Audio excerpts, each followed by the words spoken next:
Hello everybody and welcome back to another episode of 30 NSG. On today's episode we're going to be talking about Spider-Man 2 and Starfield as buggy messes players' posts suggest. This is an article from Forbes from Paul Tassi. We're going to go over this. Before we do, if you like what we do here, we do these Monday through Thursday from 10 o'clock in the morning to about noon Eastern. We go over articles, we talk to live chat. If you like this, please make sure you share, like, subscribe. We do little breakout videos, and let's get to it. So, are Spider-Man 2 and Starfield as buggy as players say? Now, Paul Tassi, we go over a lot of his articles. Let's go over this one, and I'll give you my thoughts on what I also think about what's happening in the industry. So I've noticed a trend recently that would seem to be aligned with the old all big AAA games release buggy messes notion that the gamers have had for a while, and yet at times goes starting to believe that maybe a lot more inaccurate than all the frequently posted examples may suggest. Now, sometimes, yes, there are clear widespread problems with games, like Cyberpunk, disastrous performance on last-gen consoles, online game launchers with tanked servers, and there are certainly universal truths when it comes to launch missteps. And yet, for individual glitches and bugs, I can't believe that certain games that are being just drastically overreported for one or two reasons. Now, first, this is an age of social media. When they encounter funny bugs or unlikely posts and others to see, laugh on Twitter, Instagram, or TikTok at the same thing for just an annoying one, or as you post it in frustration. So this creates a stream of post bugs that may suggest in the game is launching buggy, when in fact, you may be seeing 100 or 200 bugs on your timeline out of the player base of millions, and the funniest of them are being amplified by thousands of likes and reposts. So second, this is an age of console wars, an age that will never ever end, and it seems that there have been bugs in games like Starfield and Spider-Man 2 weaponized as so-called evidence that Microsoft or Sony or Bethesda or Insomniac has released unfinished, technically poor games. Sometimes they're glitchy, seen above, sometimes they're the famous you can't shoot fruit in Halo nitpicks or the last-gen Spider-Man 1 puddles. Now, other times I've seen things get downright malicious. Okay, in Starfield I've seen photo mode used to show NPCs at the worst possible angles and the worst possible lighting in order to make them look like Frankenstein. Now in Spider-Man, I'm seeing people use photo mode to move Spider-Man around into a glitch through pedestrians in ways we wouldn't normally get in-game to take photos, and it's wild. Some of these may be a personal experience trickling in with 100 hours of Starfield before review. I have 170 hours, 180 hours, and I saw no more than a handful of bugs, mostly just goofy ones that looked people standing on tables or sprinting into walls. And it was easily the least buggy Bethesda release, possibly ever, all things considered. And I agree with that. I've talked about this as I played through. You can see all my playthroughs as well. Bethesda's, Starfield was the least buggiest, but still buggy, but not perfect, but it's not bad either. So he says, my own Spider-Man 2 playthrough, I have yet to play a Spider-Man, perhaps one bug of a guy or two things struck into the wall during fights, who amongst others have never played a brawler where someone gets stuck into a wall. Right, the camera gets pushed into the wall, you get glitched or whatnot. It's not a big deal. Not to say that people are not encountering problems with these games. Certainly they are. AAA releases don't arrive with zero bugs for every player, but I do think social media attention seeks, which it can be a funny way, or console warring, which is really never in a fun way, may contribute to a perception that the games are buggier than they are. Now, here's my thoughts on this, right?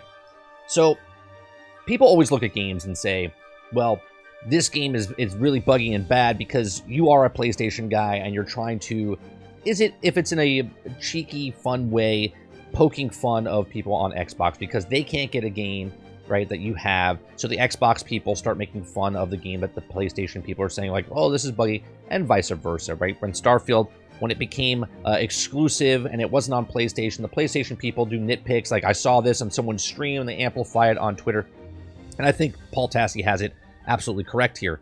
Social media itself just broods negativity, right? Negativity sells. If you like it or not, us, people in general, liked and are drawn to drama, right? You want to know what your neighbors are doing. You want to know what the person in the cafe is doing. You overhear someone talking. You like to see something. As you're scrolling through, you see something happening. You watch it for just a little longer, and then you start getting fed more of that stuff.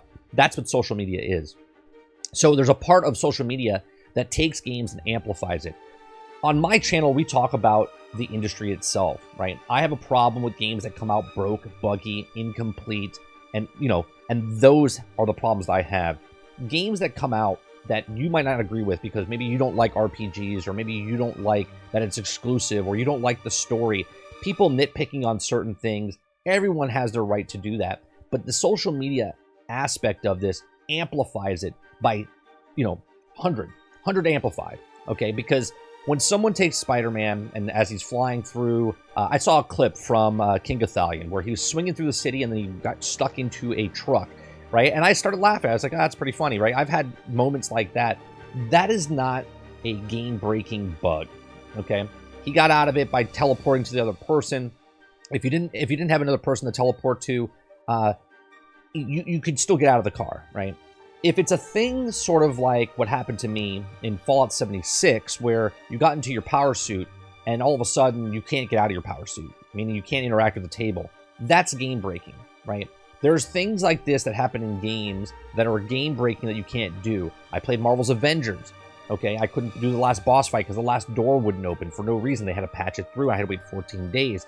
These are things that happen. Now, other people played through that game and had no issues whatsoever.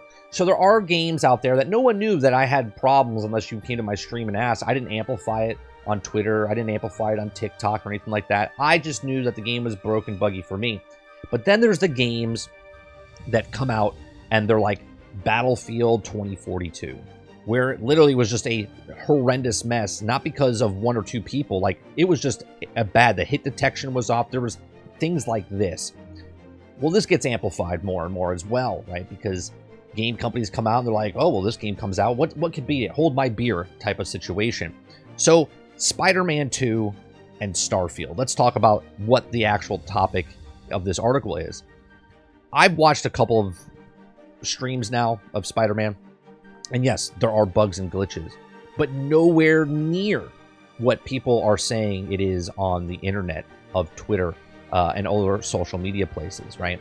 There are people that might have, which means it's not happening. Okay, obviously, glitches and bugs happen in all games. These are massive games with massive different codes, and things go wrong, and they do patch it. That's not the problem. This particular one for Spider-Man 2 and Starfield is 100%, in my opinion, all about console wars. It's all about console wars because way back when they said that Starfield wasn't coming to PlayStation, PlayStation fans, not all PlayStation fans, but a group of people were pissed and said, you know what, we're going to review bomb, we're going to amplify this, we're going to do this. This tactic is done in all avenues of media, okay? Even when someone doesn't like someone on YouTube, they make video after video. Other people hop on the bandwagon. Happens with movies, happens with TV shows, happens with all these things. That's what it is. Starfield, same exact thing, right? So, I'm sorry, Spider-Man, same exact thing. Because the people, they're like, you know what? I don't like that people talk bad about this game on my system, so now I'm going to talk about their game on their system. And this is just silly. This is just immature stuff that happens, and it's always going to happen. You can't stop it. It's always going to be a thing. Spider-Man 2 and Starfield are two games that are probably going to be nominated. If not, one of them might actually win Game of the Year. Okay, they will be in the nominations. The other ones, I think, in my opinion, are Hogwarts Legacy. You got Spider-Man, you got Starfield, you got Baldur's Gate 3, you got Final Fantasy, and you have, it could be either Mario Wonder, could be Diablo, it could be lots of different games. Zelda, right? There could be lots of different games that all get nominated, and one of these games is going to win, okay? Doesn't mean it's a bad game. It might be a bad game for an individual. Maybe you don't like RPGs. Maybe you don't like the action-adventure. Maybe you don't like the recipe that what Sony has with God of War, Last of Us, Horizon, Spider-Man, right? But in no way, shape, or form is Spider-Man 2 or Starfield a bad game in any way, shape, or form. The only thing that's bad about this is the takes that people have on Spider-Man 2 and Starfield. If you don't like the game, don't buy the game, don't support the developers, but to shit on other people's takes of what they like or don't like is just ridiculous. And if you look at a game like Spider-Man 2 and think that's broke, or Starfield and think that's broke, I have two words for you. King Kong or Gollum. Okay? Alright? Lord of the Rings Gollum is one of the worst games I've ever seen, and I played a lot of years, okay? E.T. was pretty bad, Superman 64 was really bad, Skull Island, King Kong is pretty bad, and now Gollum, Lord of the Rings Gollum.